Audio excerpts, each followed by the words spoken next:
Southsiders Studios is now on Stitcher. Listen to us on your iPhone, Android phone, BlackBerry, and WebOS phones. Stitcher is smart radio for your smartphone. Find it in an app store or at Stitcher.com.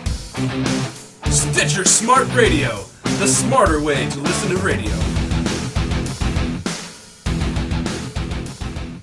Cinesmack contains spoilers of the spoiling type. If you don't want your spoilers spoiled, please turn back now. Otherwise, enjoy the show!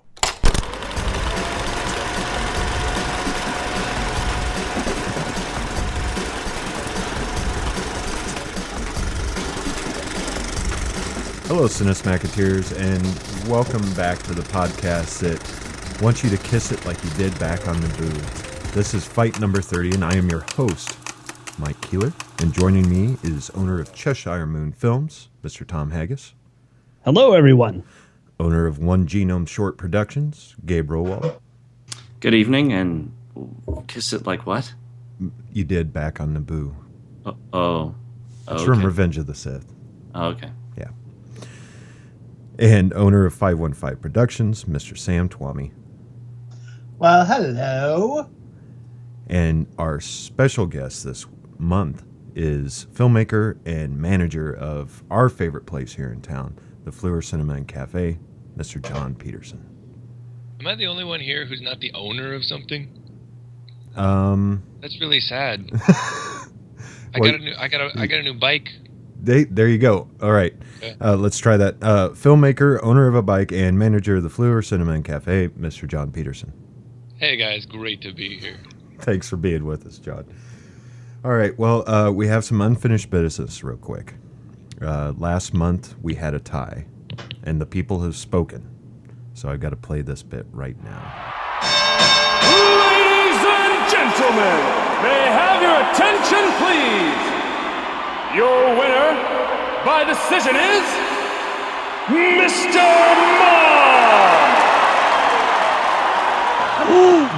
Oh! Really? I bet it was close. It was close. It was. You know what? I'm gonna. It was by one I vote. told you so. So let's move on to what we're going to be discussing tonight, and I'll go ahead and poke the monkey. Ladies and gentlemen, skeletons and cyclops, welcome to the main event. Tonight, we have a clash of the Harryhausen Titans. In the first corner, from 1963, directed by Don Chaffee. Starring Todd Armstrong, Nancy Kovac, and Gary Raymond. Jason and the Argonauts. In the second corner, from 1958, directed by Nathan Duran. Starring Kerwin Matthews, Catherine Grant, and Richard Ayer. The Seventh Voyage of Sinbad.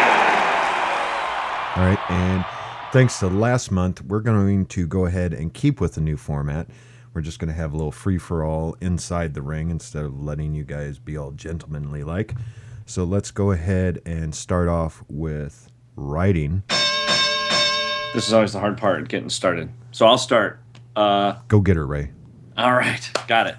Yeah, as far as writing is concerned, I'm not sure that I feel either of these is really super strong from a writing standpoint.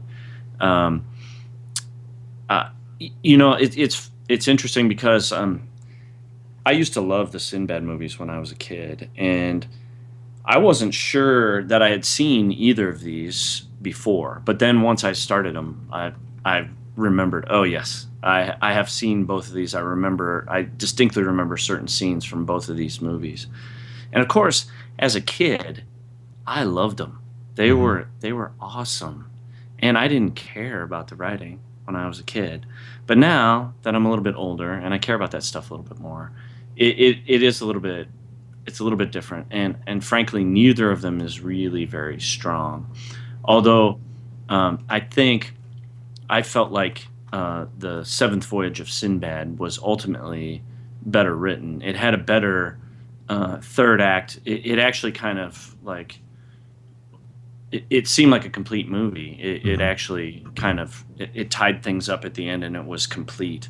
Whereas Jason and the Argonauts, it ended very suddenly for me, and I was like, oh, that's it.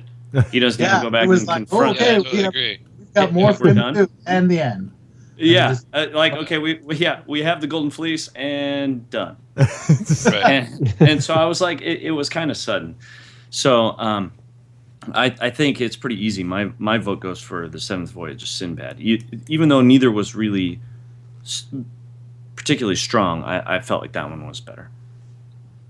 Yeah, I feel like Jason kind of had there's a disadvantage there that it was trying to incorporate all the elements of this like pre-existing mythology, right? So you could really see them working hard to try to get in all these little bits of the existing story. Whereas Sinbad, there's obviously the legend of Sinbad existed, but not necessarily the specifics of this adventure. Does that make sense?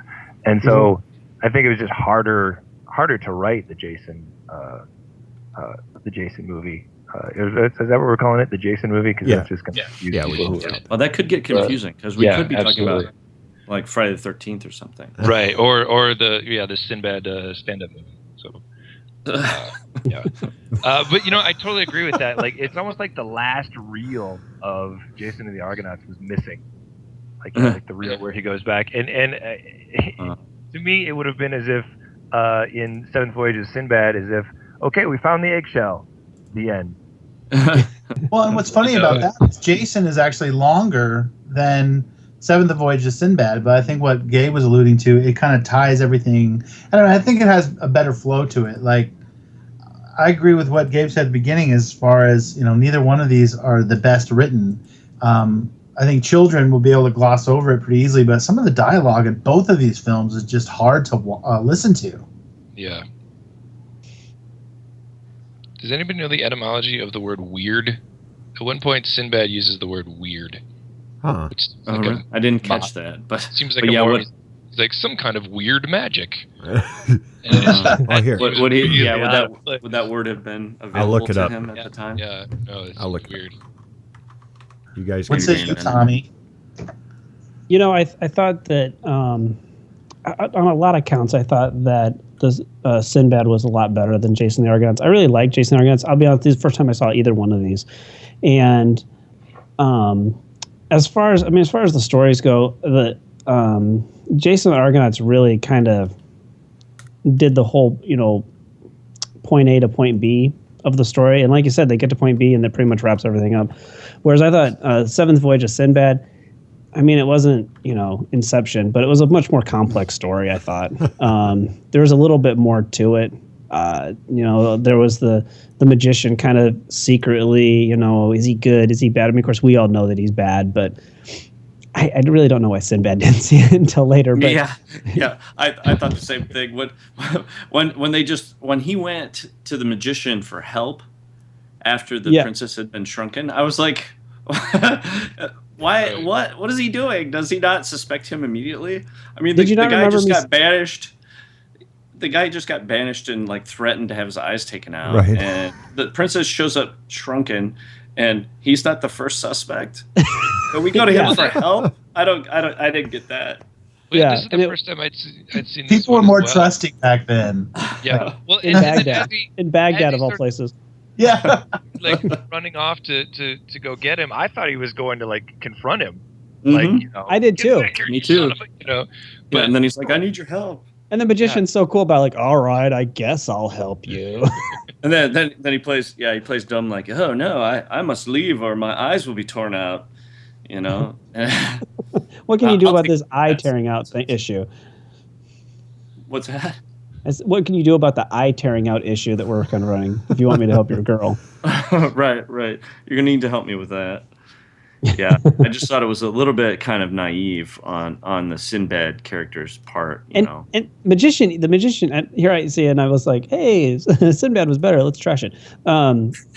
Sinbad says, or the magician comes out and says, I would do anything. He's like, would you die for the lamp? I would. You don't know what I would do for that lamp. I would do anything for the lamp. There was nothing I wouldn't do. Yeah, it's like, hey, my girl got shrunk. I'm like, hey, why don't you ask the guy that would do anything to get back to that island? What a coincidence! The thing I need to grow your girlfriend is on that island. The very island. And do you know what I need to get there? A ship and some men. Well, the funny thing is, these movies, you can pretty much watch them on silent and still get, the visuals come across that strong. And like, I don't know, it'd be great for like a Mystery Science Theater or 3000 or whatever. Like, just putting in funny dialogue, because it's like, I don't know. It's like, hey, I don't know. Watching, sometimes I wanted to fast forward, and sometimes did through some of it. Like, okay, now we're sailing and we're sailing and we're sailing and we're sailing. Okay, we're stopped, and let's get to the animation, because I really want to see that part, and then I really want to see some weird blue screen photography or whatever, which we'll talk about later. But neither one of these really excited me. Like, I know I watched them as a kid. I didn't remember either one of them very well, except for some of the animated sequences. And so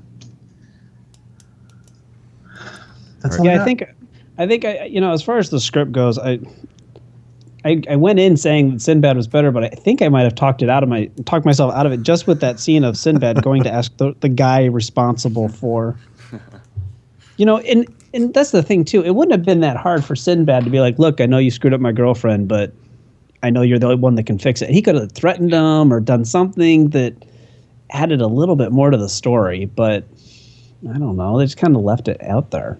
So, but on the other hand, Sinbad, like you guys said, Sinbad was shorter, and there's something to be said for that too. That it was able to tell a little bit more complex story in a much shorter amount of time. Mm-hmm. Yeah, definitely, and a more complete story. I felt. I vote for Sinbad.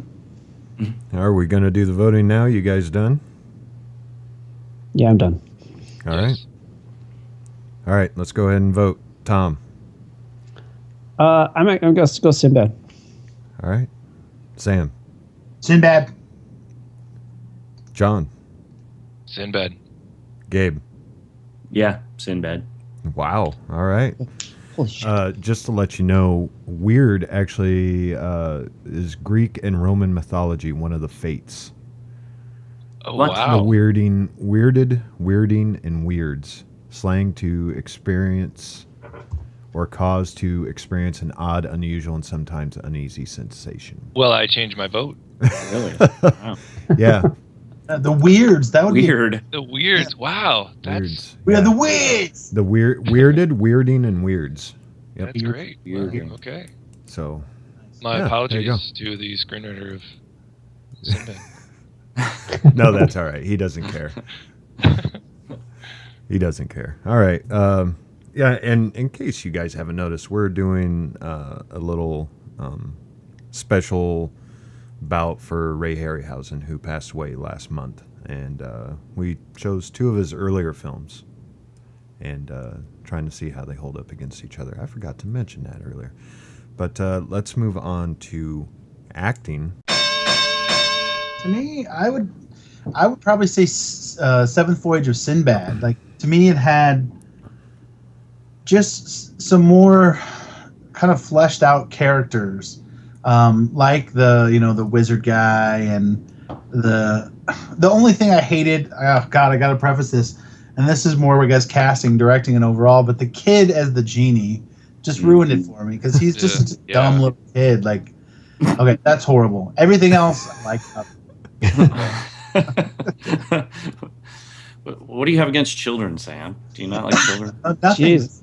This kid was just not that good to start with, and I mean, they could have anyone in there. I don't know if it was, written. I don't know any Greek mythology or whatever, so I don't know if there was, specifically a kid genie or whatever. But it's just like, I don't know. There got to be somebody else that could play that part. He should have been a giant painted blue guy, right? Yeah. Yeah, definitely. With Robin Williams' voice. Yeah. There you go. What was Yul Brynner doing at the time? He would have been perfect Oh, yeah. As that the would have been genie? great. Yeah. as the genie. Absolutely. Yeah, with Steve Actually- McQueen standing behind him. I would say Carol Channing as a just genie. a little Young bit Carol shorter. Channing as the Oh, genie. very nice. Charming. God, I'd be like, get back in the bottle. Oh, I'm gonna grant your wish. I will try to grant your wish right now, Sinbad. it's we don't have a complete episode until Sam does an impersonation. I love it. Yeah. Wow. Well, Genie, please fill me in. Do Jimmy Stewart as the genie. We got to have Jimmy Stewart, right? yeah. Oh, I think someone rubbed on me. Oh, you just ruined 10 movies.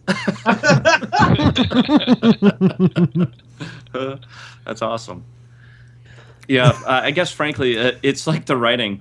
Maybe they go hand in hand. I don't know, but I don't think the acting is terribly good in either of these either. You know, they're kind of campy, and you know. But I also wonder, and maybe you guys can kind of give me your input on this too. Is what was expected of screen acting at the time? I mean, Sinbad was 58, right? Yep. And Argonauts was 63. Yep. Yeah. So I'm not quite sure, what people were expecting out of the acting and what kind of acting was common in movies at the time. But I do feel like it is kind of a generational thing a little bit in that at this time, there wasn't a lot of emphasis necessarily on I don't know, the type of acting that we see today. But I could be completely wrong. I don't know. Well, I agree. I think especially for movies of this genre at that time, there's a certain sort of acting that people get used to. Look, surely it must be the gods who have, like that kind of thing. Whereas you look at other movies, dramatic movies, comedy movies, from the same time, and there's an acting style that is much more similar, much more naturalistic. Whereas here, it's like every word that comes out of everybody's mouth has got this sort of grandiose behind it. Yeah, it's almost. I think that's just part of the acting style. It's more theater acting than it is film acting. Right, and a lot of these guys came from theater and into Hollywood, in the 40s and 50s. But you'd think somebody would just kind of take them aside and say, the camera's really close to you. You don't need to talk like this and enunciate every single word. Well, that's a good point. And a lot of the behind-the-scenes things that I've seen on both of these films, more about Ray Harryhausen, they always talk about how well the actors were coached to, act with these inanimate objects, and that, how brilliant that was. Mm-hmm. But they spend just as much time, having a more naturalistic acting style throughout the rest of the piece. It wouldn't seem so disjointed or what have you. I think, a lot of times the best acting in both of these films come from the animated maquettes that Ray Harryhausen had created. Mm-hmm. And there's some amazing acting going on, especially with that first goat cyclops horn thing in Sinbad. You can get a depth of the performance there. Yeah. Right, and that's interesting, and it is true. I think they did a fairly good job of acting without these things actually in front of them. Because obviously they have to kind of pretend that they're there, and it is true. I think they did in both movies they did a pretty good job of that. Those scenes were pretty well choreographed, and they did a decent job of pretending that those creatures were there. I agree. What struck me though, and maybe we're getting into round 3, so never mind. I'll save it. I'll just I sucked it back in. One thing I would like to say is the. Oh, I'm sorry. No, I'm done. Okay. I just like saying the word. I just like saying the word "but" is all. But okay. Go ahead. But the princess in Sinbad, I did not like her at all. Oh, really? I thought she was adorable, but maybe it had nothing to do with her acting. But no. But that's kind of the point. It was like she was shrunk down to this 4 inches. High thing, and her emotions never changed. She was still just True. Right, you contrast that with Medea. Traumatized by that character. I don't know what you guys thought about it, but yeah, the shrinking princess, whatever, was really annoying. Whereas Medea was a great performance, I thought. As the high priestess, she had a little something more than some of those other performers did in Jason. I think I really enjoyed the performance a lot.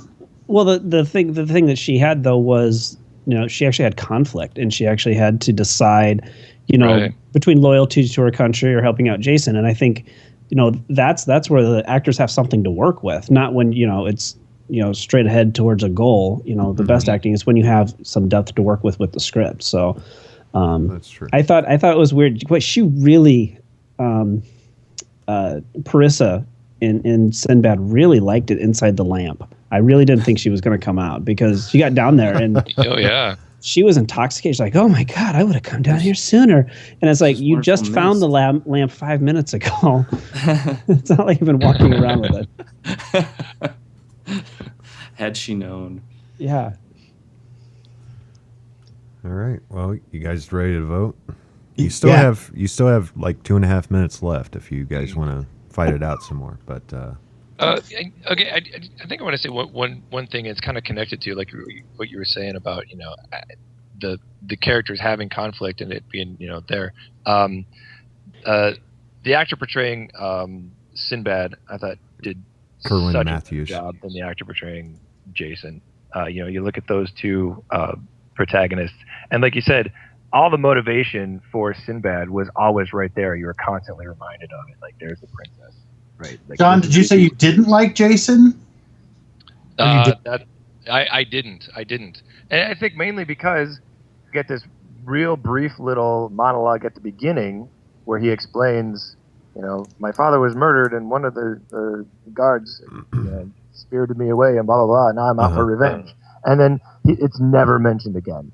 And so you talk about, just putting your head down and going towards, point A to point B.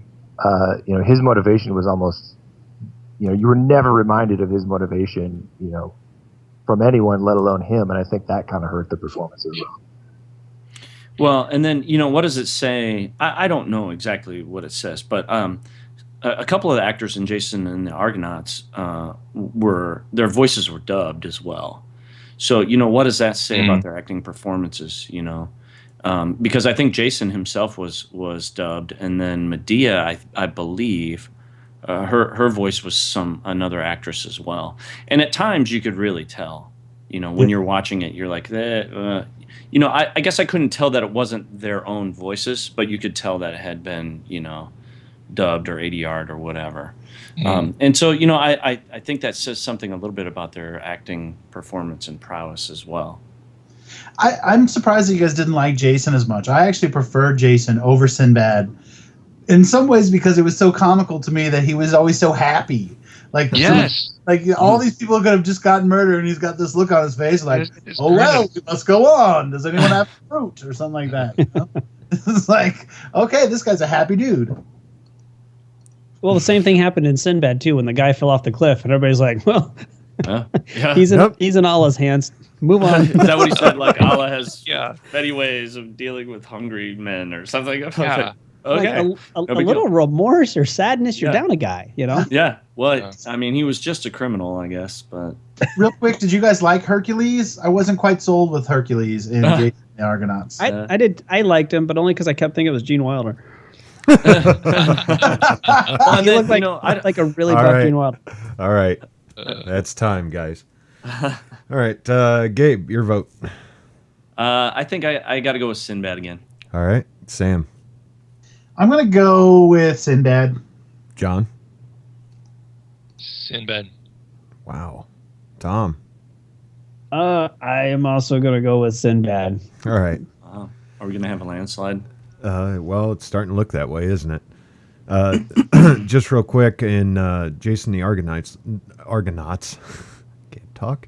The voice of Todd Armstrong, who played Jason, was dubbed by British actor Tim Turner. Turner's voice was well known as the narrator of the 60s Rank series Look at Life. Rank? Yeah, that's what it says. He was also narrator of trailers in many British films in the 50s, 60s, and 70s, including the one for this movie, and provided the voice of Dr. Peter Brady, the titular hero on the popular late 50s British TV show H.G. Wells' Invisible Man. And this was weird too. The voice of Nancy Kovac, who played Medea, was dubbed by Eva Hayden, an actress well known on BBC Radio.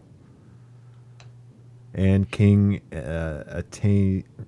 King Ate's guard captain is dubbed as well, but they don't say who dubbed it. So, yeah, looks like he did a lot of dubbing, and there's not too much on Seventh Voyage of Sinbad. But it's hard to get good sound. Yep, well, even back then it was. Well, Yeah. I mean, it's 2003, and sometimes it's just hard to get good sound. There's stuff that gets in the way and all that kind of stuff. That's true. Well, also, I think there were Italian Thank you, actors. Tom. They filmed in Italy for. Yeah, I was gonna say. Yeah. Yep. Well, I guess that's kind of like common for films that were made in Italy. You know, like the spaghetti westerns. They were all dubbed, except for the actors that actually spoke English. The rest of the actors actually spoke their native languages, and they dubbed them over later. I thought they dubbed everyone's. Like, you know, the actors who could speak English would go in and dub their own lines again. I thought it was completely recorded silent, but I might be wrong. That could be. I'm not sure, but they seem to match better on the American. Agreed. The American speaking, the English speaking actors. Agreed. Sure, and there were some sequences they probably couldn't film with sound because the camera was cranked so high. Or, you know, a lot of different things for effects purposes. All right, well, let's move on to directing. There you go. Here's a chair. Beat each other with it. I watched Jason the Argonauts first, and then I went right into Sinbad right away. And for some reason, I didn't know what year they were done. But the opening scene of Sinbad, when they're coming in on the ship, I was completely pulled into the movie at that point. You know, the camera kind of coming up, and the lighting was really beautiful. And it seemed to me like Sinbad was made 10 years after Jason and the Argonauts. And I kind of continued that feeling all the way through watching the movie. I thought the special effects were better. I thought camera placement was better. I thought the writing in general was better. And it was really odd to me that Jason the Argonauts really seemed, especially for the special effects, I thought was actually kind of a step back. I thought Jason Argonauts had more effects, but I thought the quality of the effects in Sinbad were better. So that's what really kind of caught my eye. It was right away at the beginning. It pulled me in where Jason didn't. I agree 100%. Like, I watched them in that order as well. And when I watched Seventh Voyage of Sinbad, both my fiance and I, who were watching them both together, we said the same thing. We really thought that Sinbad was done later and had more of a budget, when it's the other way around. And, you know, the directing style of everything about Sinbad, you know, it's still epic and you're still dealing with these epic characters, but in a way they kind of put it all together. Whereas I felt in Jason there was more, you know, special effects, but they were kind of almost leaning more toward the special effects side, and some of the other acting portions were more of a side thought, which it didn't make for as complete of a movie for me. Yeah, definitely. And it was mostly too in the editing, where I thought Jason the Argonauts, when they were going, you know, special effect live shot, it was really jarring. I mean, the lighting kept changing and the color timing kept changing. Whereas Voyage of Sinbad, it was done really well, because at that point I'm watching Voyage of Sinbad expecting those big jumps and stuff, whereas it was done very smoothly and very well. And I'm not sure why a movie done 5 years earlier would be done better than that, but I'm sure there's a reason for it.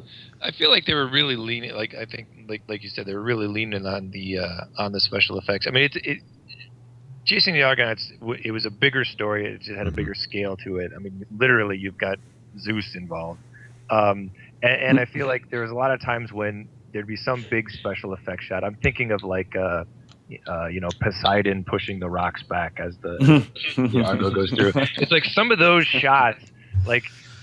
You go back to the editing, like you mentioned, they just hung on some of those shots just a little too long, just to kind of say, look how cool this is. You know what I mean? Right. And I felt like you'll never be able to tell it's miniature. Right, exactly. Yeah, and I think that hurt more than it helped. Right. Well, interestingly, the director of Seventh Voyage of Sinbad, Nathan Jurin, I don't know how to pronounce that exactly. He's quoted as saying, "I wasn't a born director. I was just a technician who could transfer the script from page to the stage and could get it shot on schedule and on budget."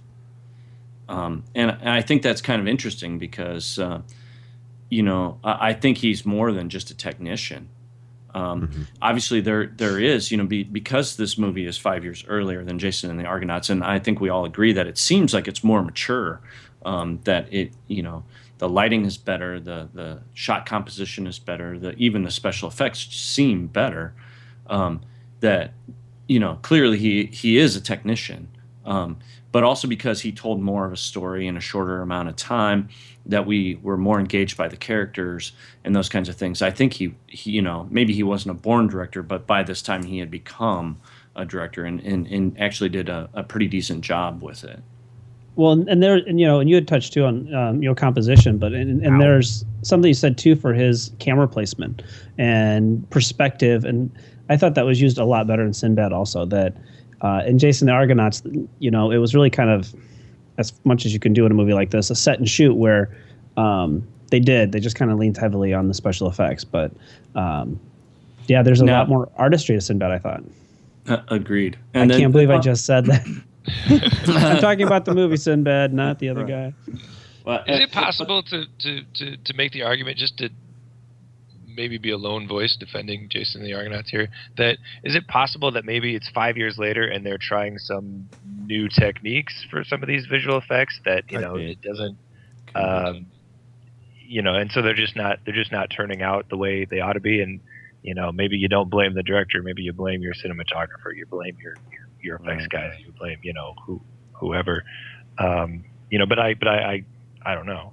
Well, here. All right. Well, I'm talk specifically about two characters. All right. So you got Cyclops and Sinbad, and Talon. Is that his name? And yes, Jason. Talos. There you go. Yeah. When the Cyclops comes on the screen, he comes on the screen and it's very smooth. The shots of with him, and when he picks up somebody and they cut to the guy's face and all the colors match and everything else. In Jason and the Argonauts, when the stop motion kicks in and you're seeing a stop motion shot, there's this flashing effect happening on the screen. And I don't know if anybody else saw this, but it was kind of like a flickering of the backgrounds. It was almost like a strobing almost. Yeah, and it would happen sometimes 2-3 seconds before Talos showed up. So you're like, uh-oh, some shit's about to go down. Because this is clearly a stop-motion shot. And then Talos would step out and over the cliff, whatever. I didn't get that with Seventh Voyage Sinbad. Now, I watched one on DVD and the other one... Jason and the Argonauts was an older DVD, so I mean, it could have been a restoration thing, because I got the newer version of Sinbad, the 50th anniversary edition. So, but that flickering was really annoying. And why would they be like, "Oh, this is even better than we did with Sinbad"? Right. I wonder if that's just like rear projection. I think what they kind of used to do is they would literally have, the action, that they shot on the beach, projected up onto a screen. And then they would use the animated statue walking around. They put that in front of the screen, and then they would shoot that. I wonder if that's just like literally flicker of the camera that, I don't know. Maybe we're getting deep here, but no, that's a really good point. That you know what I mean. And like I said, I'm wondering if that's like a different technique, and it just turned out badly. Sure, I think some of it was just optical printing, where they would print portions of it and it would be zoomed up. Like sometimes the size of it would be zoomed up to show different portions of it. And a lot of it optically printed together as one, which it could be what Tom said. Some of it, I had a feeling just watching Jason that maybe it was there hadn't been a good restoration of it and it just looked bad. And then when you upconverted that, playing it in a Blu-ray player, it looked even worse because of the the differences in the film. But all that stuff aside, directing, pacing wise, Jason could have been a lot slimmer. I mean, if you took those things that John talked about, a few of those scenes, and you made those cuts, it definitely could have been cut a lot easier, a lot better. But also just the pacing of it, like how the actors got from one point to another within the same scene, sometimes was ridiculously long. I know you're setting a story, it's epic scale, but that doesn't mean you have to have 5 minutes of just one thing. I don't know. I just felt that it wasn't nearly as complete as Seventh Voyage of Sinbad was, as far as the way that the scenes were paced, and some of that does have to do with the editing, but I think some of it also falls on the director. Yeah, I agree, and I think both of them suffered from that a little bit, but definitely Jason and the Argonauts a lot more. There were times when it's just like, okay, can we move on to the next thing? Because this is taking forever. I want something to happen here, And maybe I was hoping for more, stop motion creatures or something. But it's just like, okay, this is taking too long. This is really it's losing me. You better do something quick. Right. So which one had the better stop motion? I mean, well, that's funny too, because about Harryhausen. What did everybody like or dislike there? Well, Harryhausen. Sorry, Mike, am I taking over? No, go ahead. That's a great question. Yeah, Harryhausen was quoted as saying that he thought Jason and the Argonauts was his best work. And then you just took what I was going to say. Well, and that's right. But I would agree. I would agree with that. I think complexity of the skeletons at the end, but as far as and that was amazing. It was. But I think it was pretty cool. He overextended himself in Jason, and I think Tom said this earlier, by trying to push too much. And if they would have had one less monster, maybe it would have looked a little better. Like, I like the Hydra and whatever, but Harryhausen says how difficult that was and whatnot. But Sinbad, I don't know. I thought the animation was smoother, and maybe because there was less of it, it had more time to get them perfect, or as close to perfect as you could in 1958.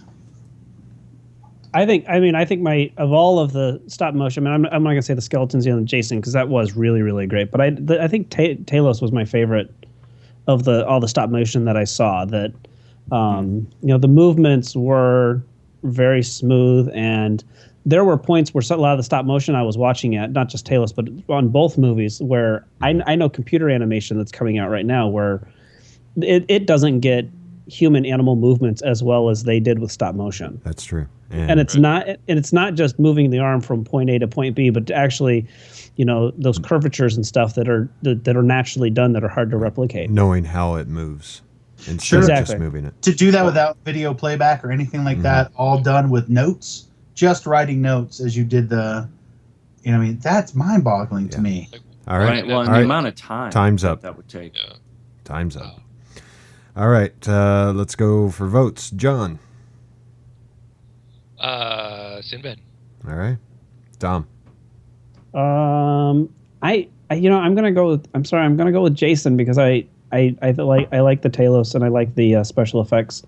I thought I'm gonna have to go with Talos, because I thought the Talos was my favorite character. So I'm gonna go with Jason. All right. Gabe. I'm going to go with Sinbad. I think overall the directing was just much stronger. Okay. And Sam. Clash of the Titans. Clash of the Titans. Well done, sir. Huh? Oh man. I mean. Now we're going to have like a three-way tie that people are going to have to solve next month. Sinbad. All right. Okay. All right. Fine. I'm sorry. I'm changing my vote. Put a Sinbad down. Wow. All right. I have to. The opening scene of Sinbad was way better than Jason's, and the lighting and everything else. I can't say what everything I just said and then vote for Jason. I have ulterior motives going on I'm not happy about. So go ahead. Okay. 12-0 Sinbad so far. Son of a- Yeah. You guys. You can still take it. As a fan of Sunshine, we need somebody to vote for Jason here. The Seventh Voyage of Sinbad was the first feature using stop-motion animation effects to be completely shot in color. And Gabe already mentioned this, but it's all I got. Whereas Harryhausen regards Jason and the Argonauts as his best film, which many of you are disagreeing with. In fact, all of you. Well, see, but does that mean, is he saying that's his best work or the overall movie? I don't know. It doesn't elaborate. Yeah. Yeah. It just says he regards this as his best film. So It's his best film. Yep. Well, Yeah. we've all we can parse this real quick. We've all been different, technicians on different movies. When you say that something was your best work or your best film, I mean, there's you can separate that. Yeah. Yeah. And I feel like when he says it, he's got to be talking about his portion of it. I don't think he's going to say that, and Todd Armstrong was awesome. I think he's really talking about his own work. Right. Sure, Right. and there's a great documentary on Seventh Voyage of Sinbad that it's narrated by Leonard Nimoy, and it is just amazing. It talks about all of the films that he was involved in, including showing you segments of his student, like his younger work. Oh yeah. Commission. Wow. And I think what he was referring to on Jason is the sheer amount of work because of the complexity of all the skeletons, and then also just the almost impossibility of keeping all the heads of the Hydra moving and being believable. I forget what he said. He's talking about, like some of the skeleton stuff. It would take him, months to do those things. It took him 4 months to produce the skeleton scene. Yeah. And it lasts at least, I think at the most, actually, 3 minutes. So he said he would get about half a second of screen time done in a full workday. That's just crazy. That's like 12 frames. That's crazy. Yeah. Well, it's 12 frames and 6 skeletons per frame, and that's just absolutely crazy. So, let's move on to overall. I want to talk a little bit about the music. Yes. Sinbad. There were 2 music cues in there that really kind of stood out to me. The first one is when Parisa is laying in bed and the magician sneaks in and shrinks her. Oh my! There's some. Is that what you call it? When he reduces her workforce. When that's gonna make for a very awkward wedding night. So anyway,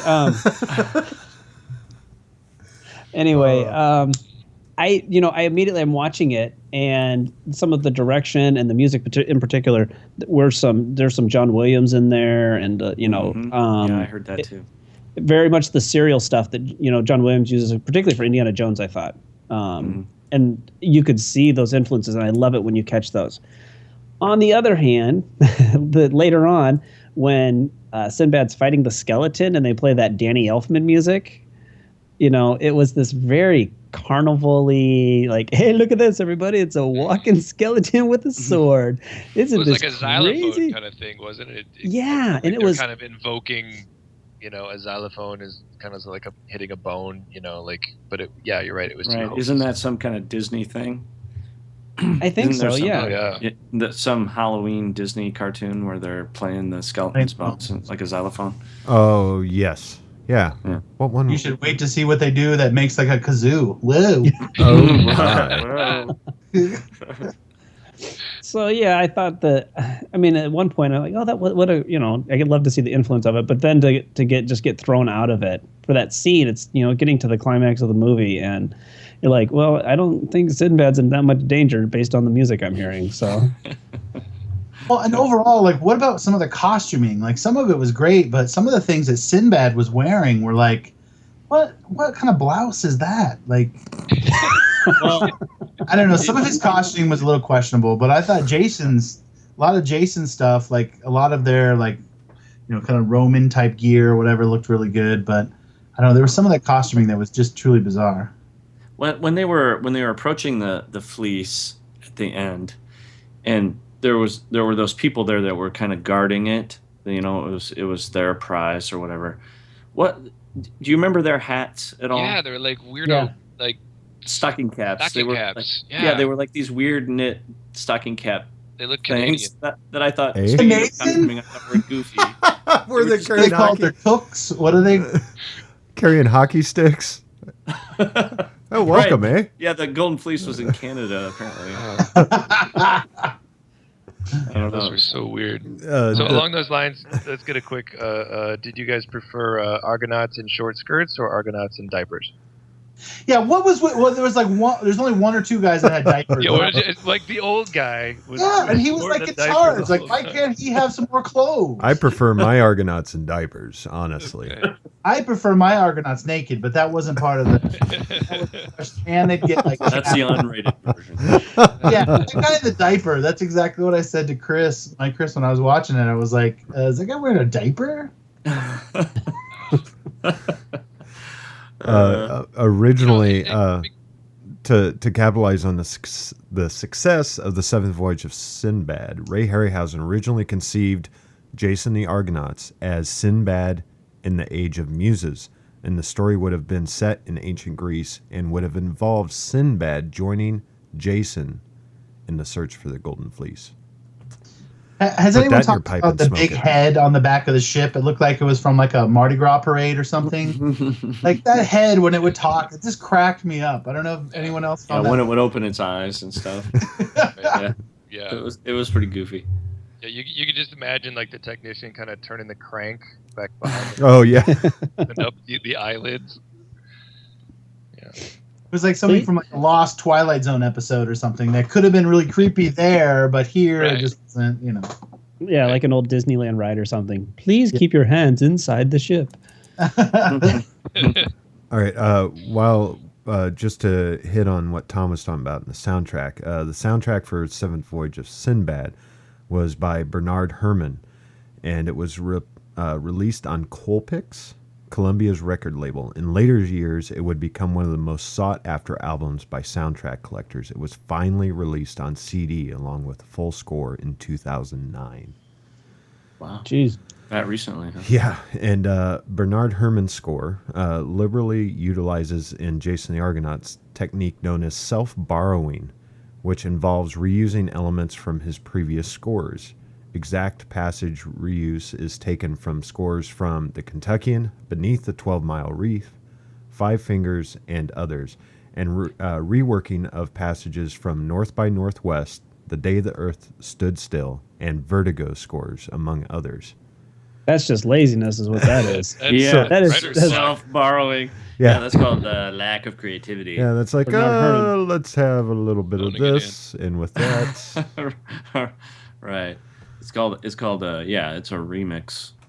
That's why Bernard really love your stuff in North by Northwest, and we really love your stuff in. We would like to use some of it in the telling of Jason and his diapered Argonauts.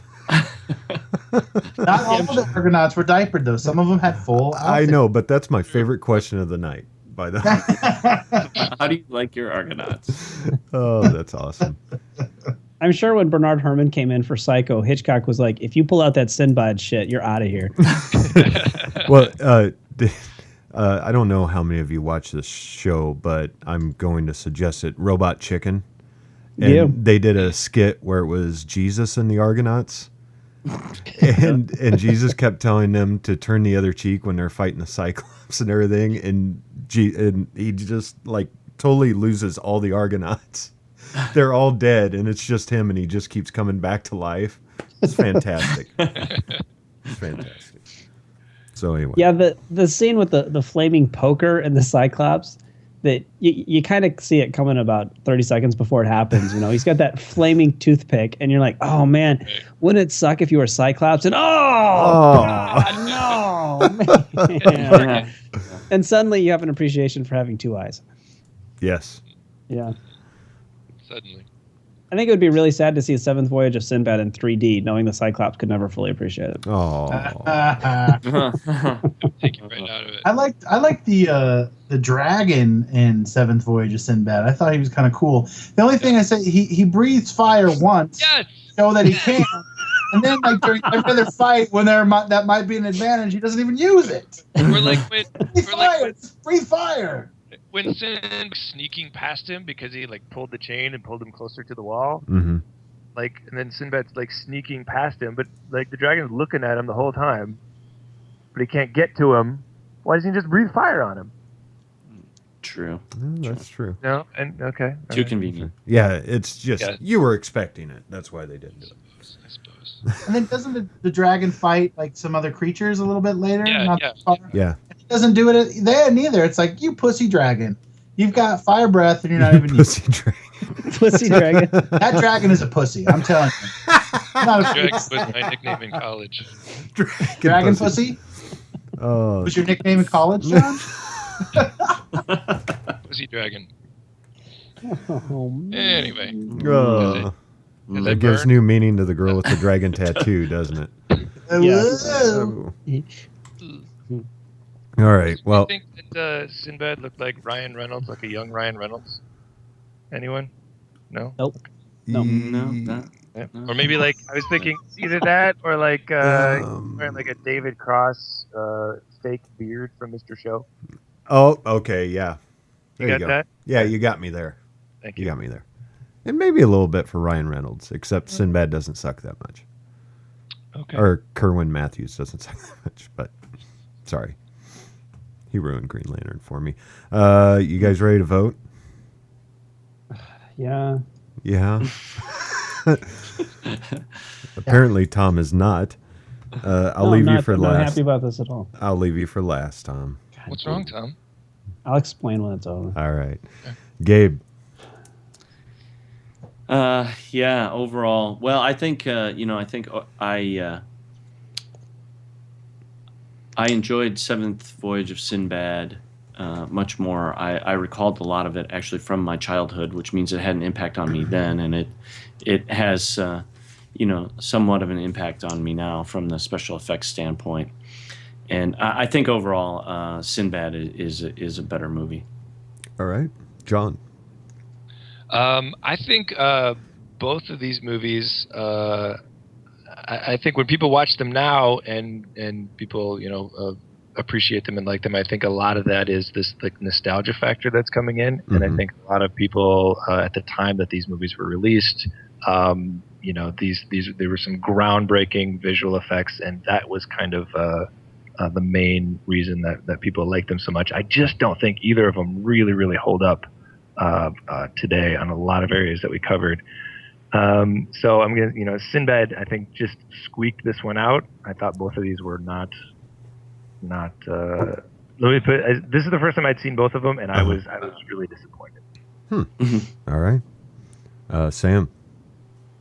Yeah, those are great points that Gabe and John just made. I would have to say, it's probably going to be Sinbad for me as well. They do look a little weathered compared to what we're used to now. There is a lot of great work there, but I think the biggest audience for these films are the young ones. And I think kids, even today, with all the other flashy effects and stuff that they see, could still enjoy the heck out of these movies. And so maybe, in a way, the test of time could be better told by children, which I think, for a lot of reasons, these tales are geared toward a lot more. But I'm going to have to go with Sinbad. All right. Tom? I watched these. I watched Jason with my kids, and they really liked it. They were running around the house playing Jason the Argonauts afterwards, awesome. which I thought that was pretty cool. That being said, I'm a huge Sunshine fan. It's one of my favorite movies, and it's the only movie to ever shut out on Cinesmack. But my critical integrity is worth more than my love of Sunshine, so I'm going to vote for Sinbad. All right. Get me to sleep Well, tonight. yeah. So, all in all, do you guys think that these films, since they already did Clash of the Titans, do you think they should remake these for a modern audience? Do you think? No. Do you think the modern audience would even care now? No. No. No. Really? The story. They did a Jason like a miniseries or something a few Yeah. years ago. That was on Sci-Fi, wasn't it? Oh, it was horrible. It didn't have like Jason Landon as Jason. Oh, I that's think awesome. so. I think so. know. I just, to me, it would cheapen it. And I know Hollywood has done it to so many great films and properties that we love, but Oh yeah. of course, you're going to have a much easier time making these special effects now. But that's not the point. I don't think. Right. I mean, I don't know. I really think it would be. I mean, it probably will get done because Hollywood is out of ideas, and this is one of the few properties they haven't gone back to. Yeah. Well, I totally agree with that. Hollywood is out of ideas, and like Tom and said, how many? like Tom said though, with the kid factor, I mean, that's the reason I ever saw these films was my dad showed them to me, because they were groundbreaking when he was young and growing up, and he wanted to share that with me. So when I watch them, it's just kind of going back to the first time watching it with my dad. That means more to me watching it than the filmmaking aspect. But then also, I really respect what Harryhausen was doing back then.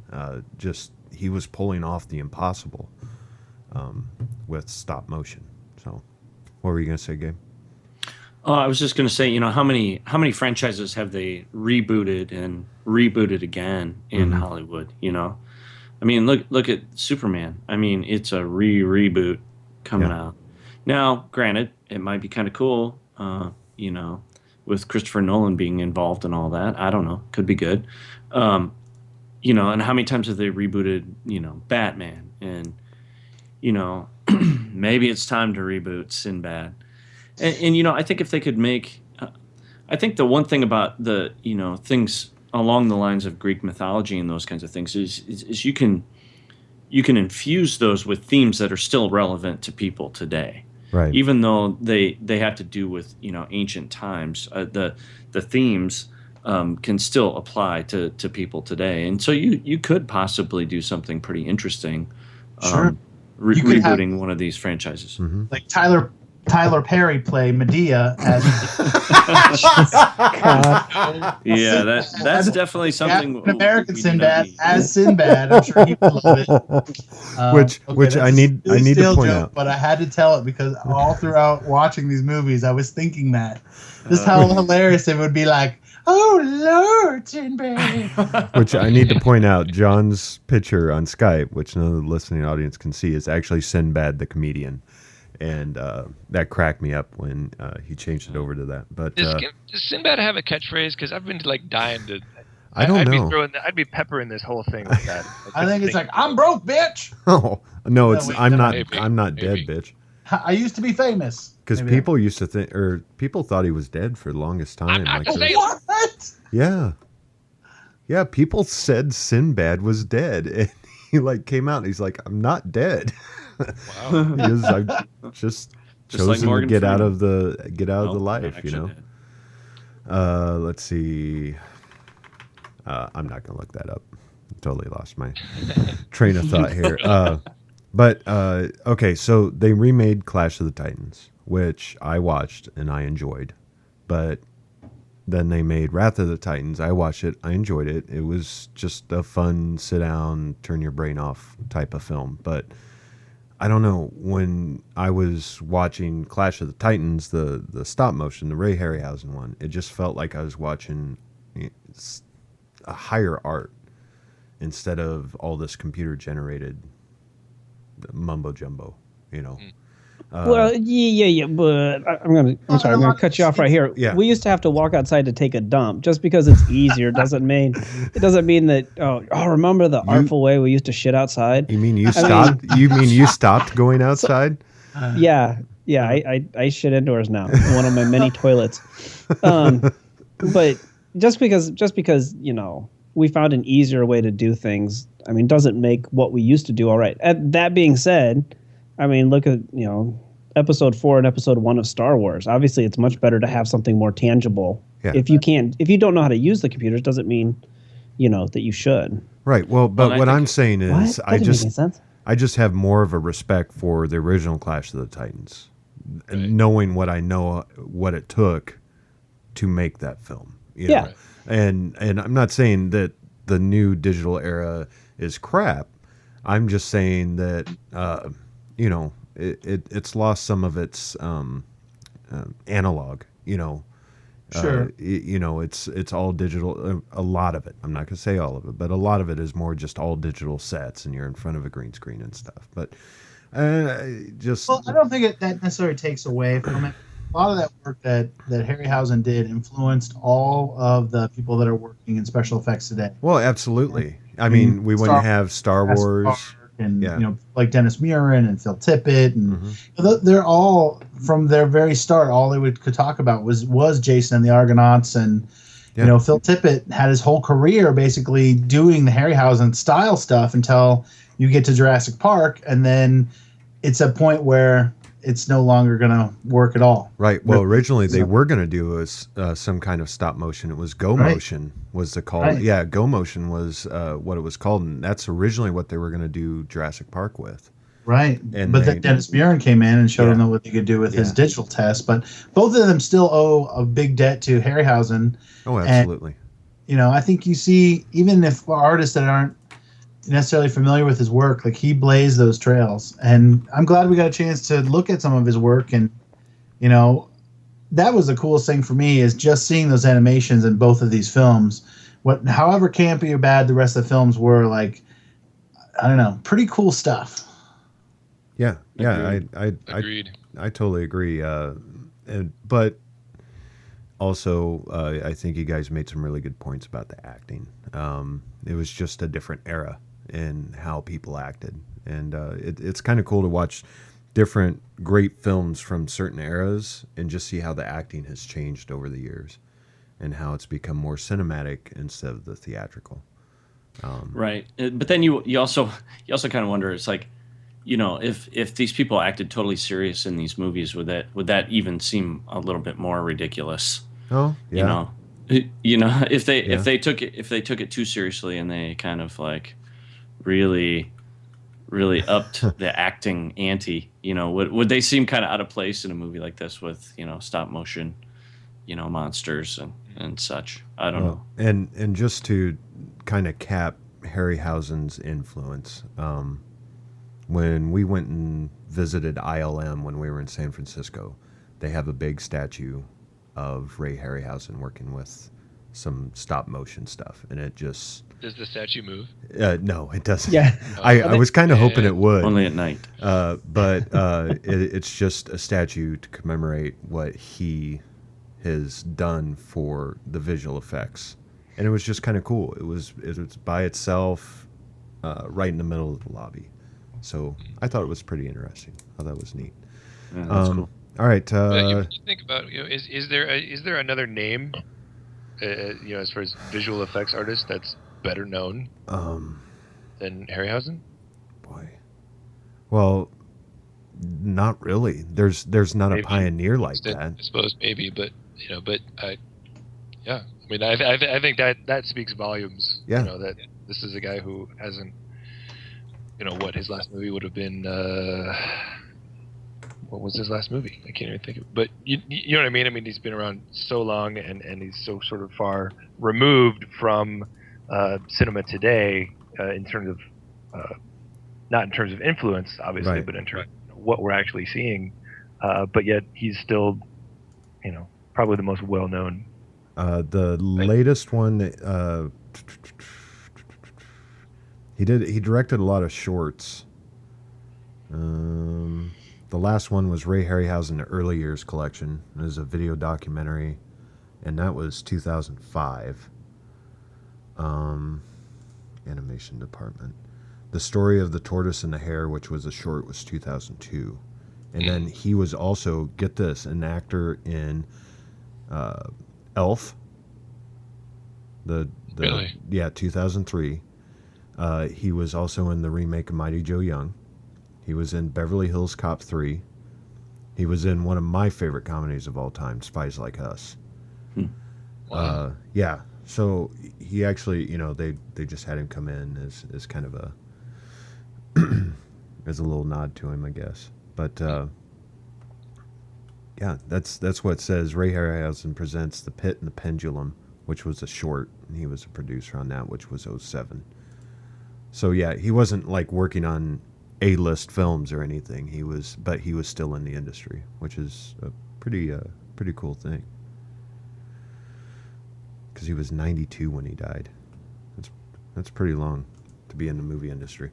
All right, let's move on to let's do recommendations.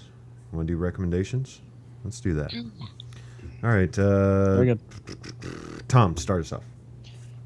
Well, when people got done watching Jason the Argonauts, usually they'd go home and watch TV. And so my recommendation is actually going to be a TV show, which I don't do very often. But on Netflix right now, you can watch all 5 seasons of The Dick Van Dyke Show.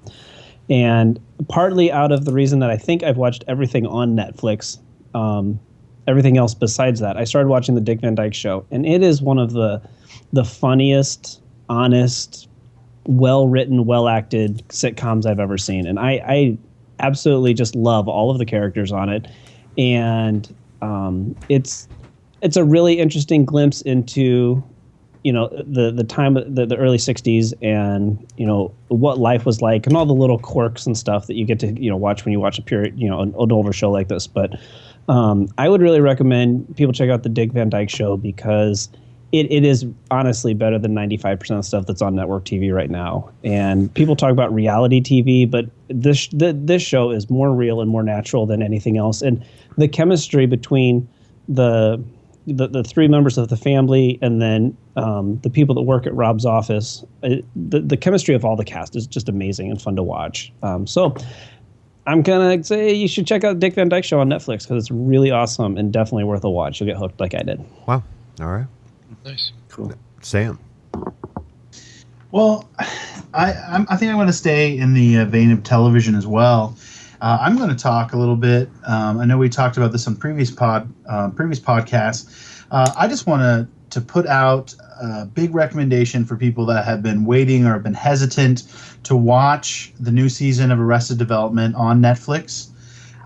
When it first came out about a week ago, I was one of the people that binge watched over 2 days, watched everything. And I really enjoyed it.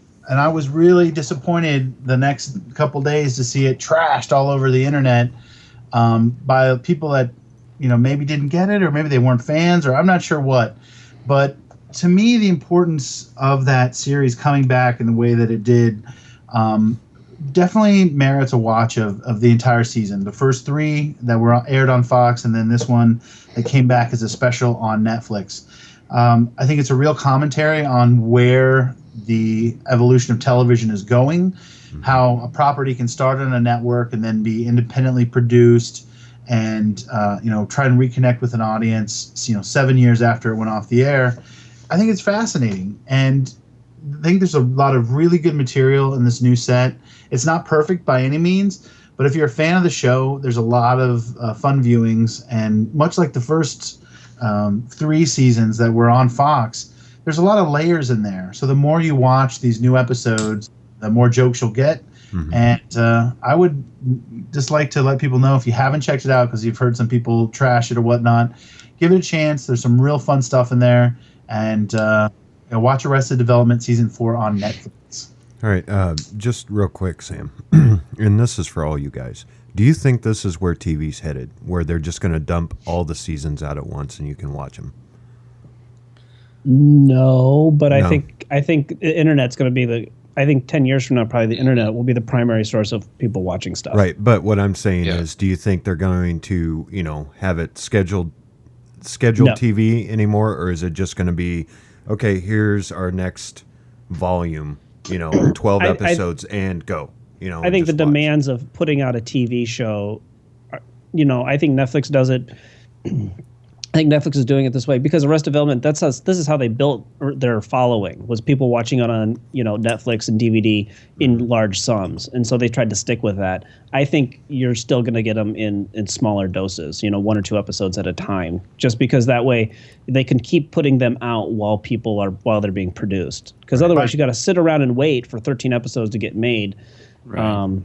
I don't see the dump thing sticking, but I definitely think the internet's where people are going to get their TV, 10 years from now. Okay. Sure. That's not much different than a movie, though. I mean, you think it takes a year to make 13 episodes of a TV show. It takes a year to make, to make a movie. You can kind of see a similar model there. It's 2 hours of entertainment programming versus 13 hours of programming. I don't know. I think the big thing is going to be. I think the big thing that's going to determine that is season 2 of House of Cards. However, season 2 of House of Cards performs, also Netflix, big bump release. If that makes enough bank for Netflix to go, okay, yeah, this is the way to do it, then I think that'll be the big determining factor. That's a tough property to put everything on House of Cards, because in a way that's House of Cards because it's not.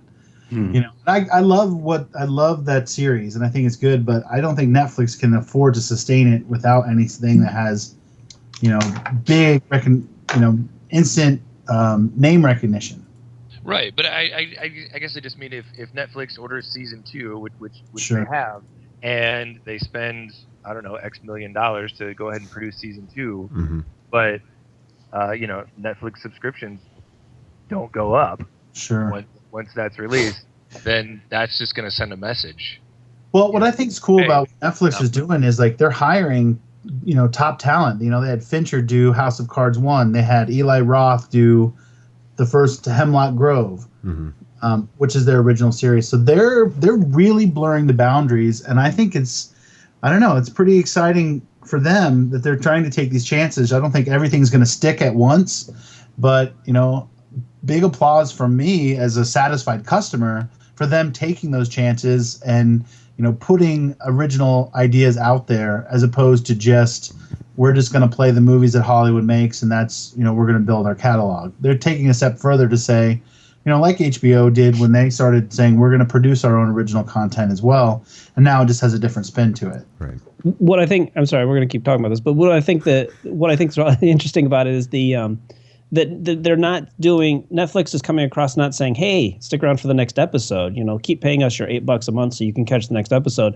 They're instilling this feeling in people: don't cancel your subscription because we've got some more awesome shows coming out, and you don't want to be the guy at the office who's like, "Oh, I didn't catch House of Cards." Like, well, it's on Netflix. You got to have Netflix to watch it, and suddenly it's don't come back for one episode, come back for all of them. Yeah, and it's brilliant. It's absolutely brilliant, and you can watch them at your own pace. So if you want to watch one a week, I've only watched 5 episodes of Arrested Development, and it's that's the pace that I want to enjoy it at, and I love it. It's like a chocolate souffle, nice and slow.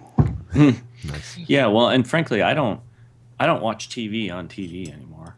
I mean, it's almost every show I watch is DVR'd. I don't watch it when it's aired. And then a lot of times I don't even have time to watch those. So I'll do something like Netflix or Amazon or something like that and catch up on a TV show long after it's aired. And I do have the option to watch, I can binge watch the show and watch a whole bunch of episodes all at once if I want to. Or I can do what, Tom does and kind of, take it slow and easy and catch up over time. Yeah. But I really do think that's kind of, in a certain sense, that definitely is the way that television and movie watching is going. Now, just one other thing.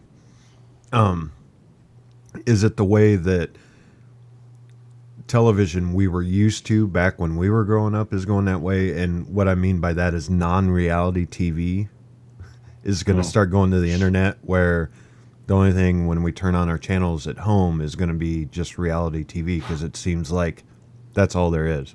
I don't think so. I think the reason why reality television had such an upsurge is because it was so cheap to produce that the networks were saying, you know what, well, we can make 5 of these shows or one of this really good show. Right. And now that you have these cable networks, A&E and AMC, that are into the original programming business, that's where the new material is getting made that is really starting to capture pop culture. People aren't talking necessarily about a show on NBC or Fox or ABC. They're talking about The Walking Dead. They're talking about Breaking Bad. They're talking about Arrested Development or House of Cards. So we're seeing a shift in who are the power players in television, and I think it's getting the powers becoming with the people. If there's a property that's going to garner a lot of support, both on social media and other areas, that's more likely to get made now than it ever will have been. Well, yeah, I mean, everything's going... I watch more FX TV shows than I watch, ABC, CBS, any of the big guys. I watch more TV shows on FX than the major networks, because I love Justified and Archer, and I agree with you. I mean, I think everything's going to cable and to the internet for the really good shows. Like you said, they're grabbing all the big talent, and they're saying, look, the bigger networks are kind of turning their backs on you, as saying we can make, these reality shows for this much, and we can have 12 of them. Why don't you come over here and make your art, type of deal. Yeah. I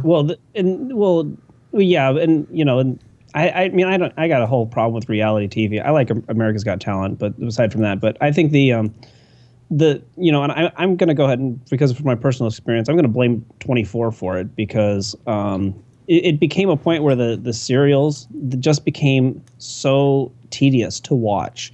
And 24 went off the air before it was normal that you could just go on, the internet and catch up on the episode if you had missed it. If you missed an episode of one of those shows where, each episode led into the next and the next and the next, it became exhausting. That you had to Sunday night, 8 o'clock, I'm not doing anything else but watching the show. My life isn't like that.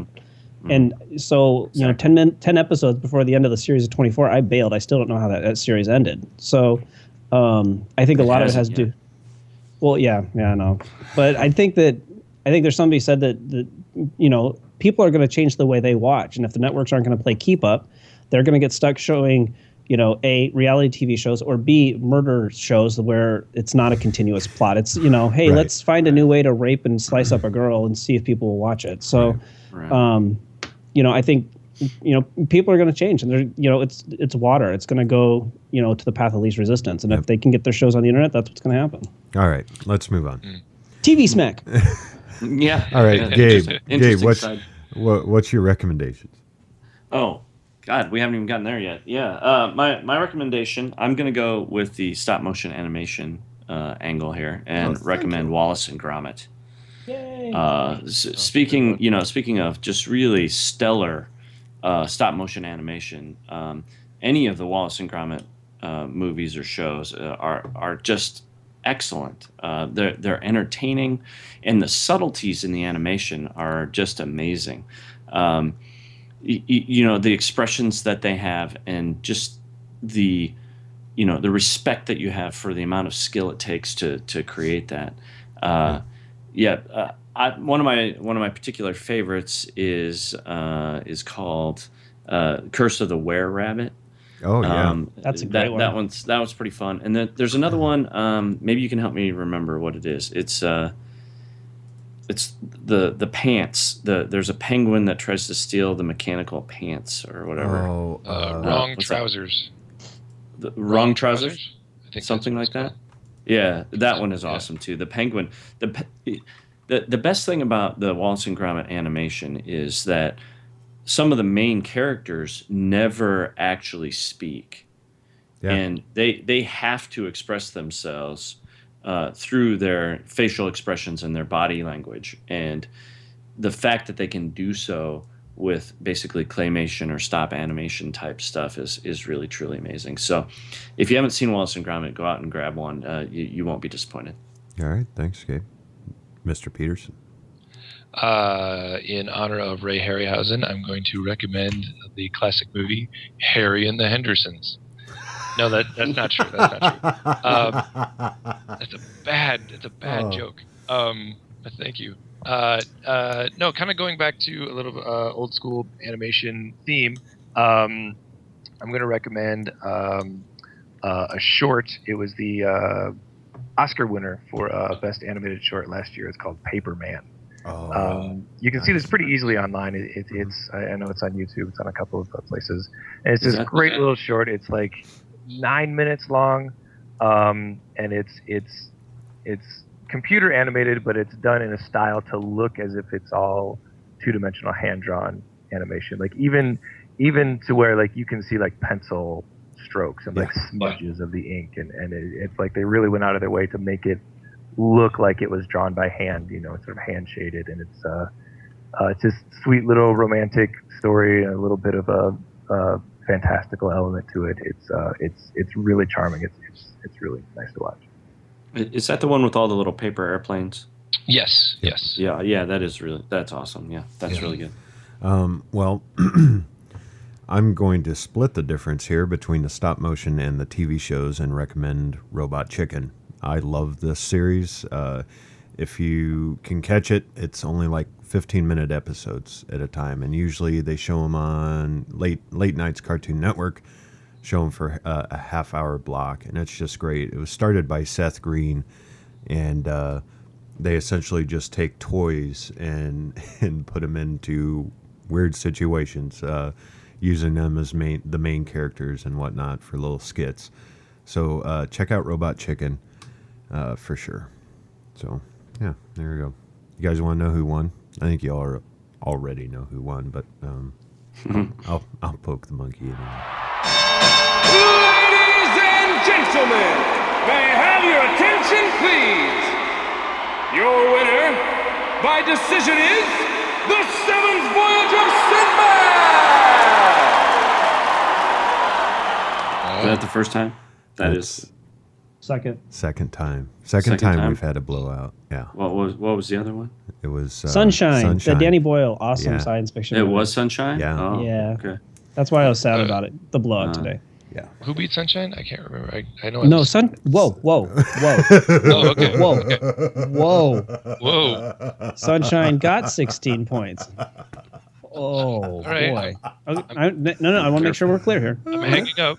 Okay. Well, that was my because I remember the Sunshine episode, but I don't remember what the other movie was, and I The Core. Yeah, it was the okay. core. Oh, Well, okay. Oh my God. That Can we was talk about the pretty- Core some more? No. Oh, come on. No. but at the same time, I wouldn't have thought that anything could have beaten Looper. But anyway, Oh, yeah. Yeah. That's true. All right, Tom, Yes. do we have a winner this week? We do have a winner. The winner this week is James Watson. Woo! Way to go, James. Yes. What's he get? A $25 gift card to Amazon. Wow. That's So, awesome. Nice. those of you who don't enter, we did not have a lot of entries. You had a really good shot, especially if you had done all three. You would have had a really, really awesome shot at picking up an Amazon gift card. So we will do the contest again. It will be jail themed, and Mike's going to tell you why. Yes, I will.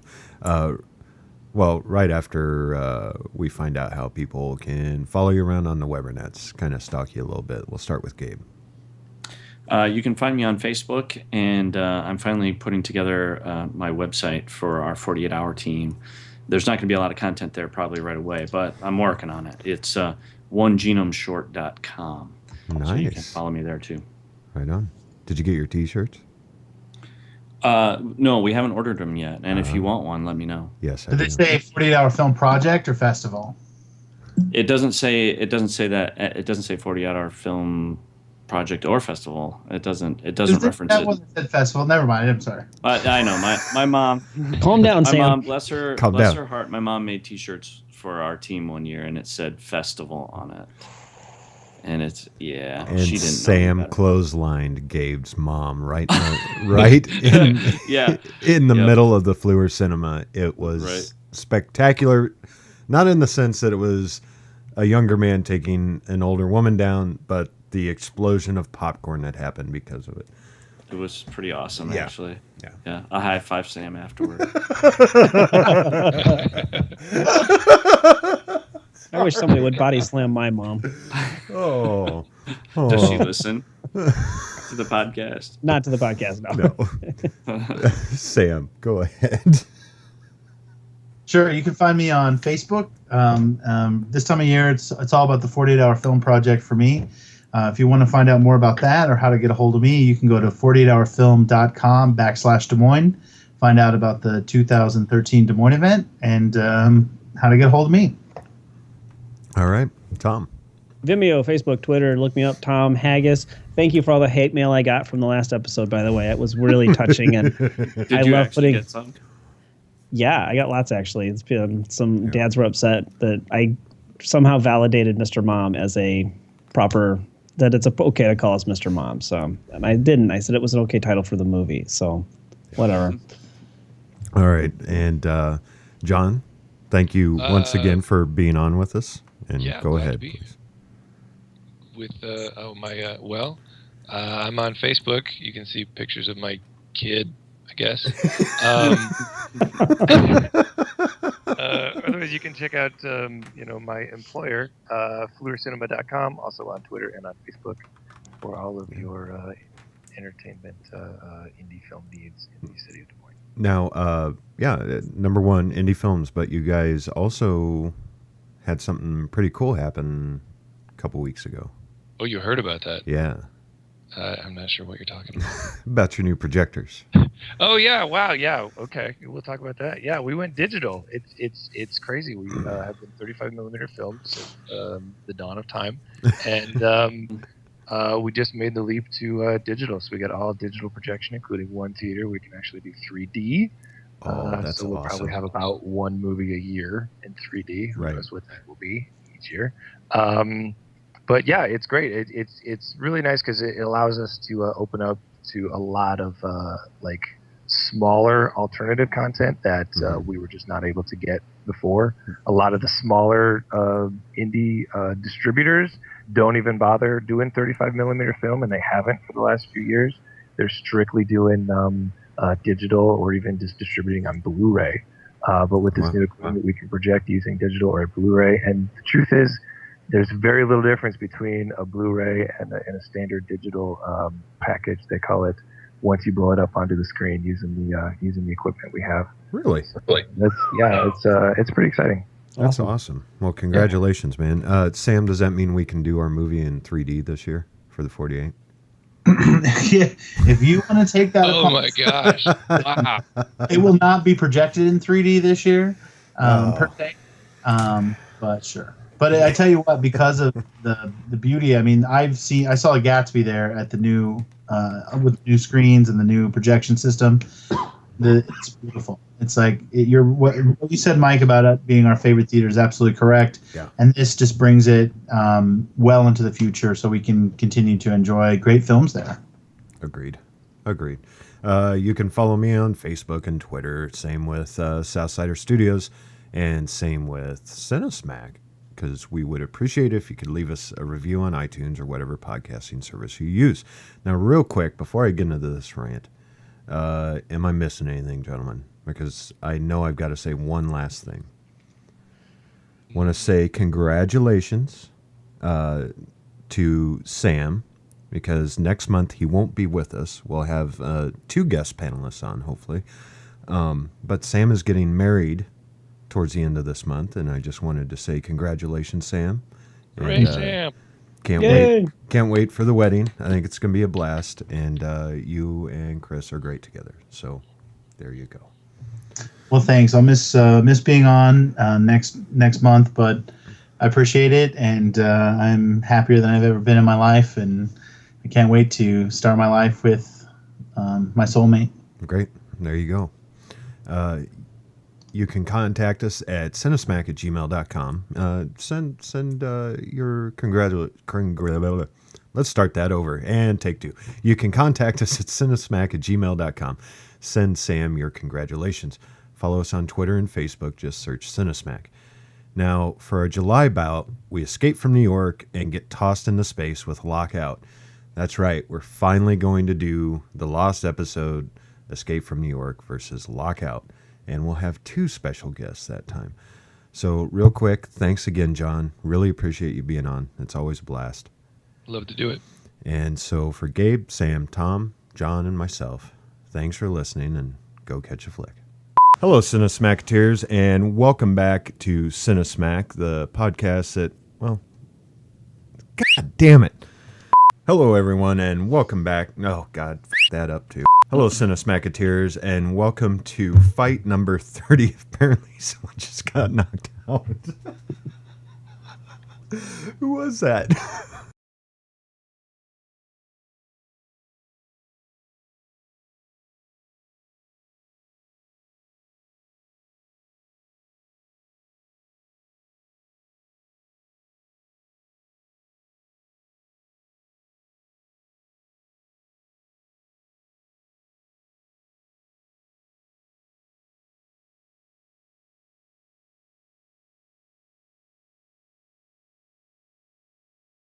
This has been a test of the Southsider Studios podcast system. This was only a test. If this were a true lack of entertainment, your head would explode. Go to iTunes and subscribe to our feed. Just search Southsider Studios.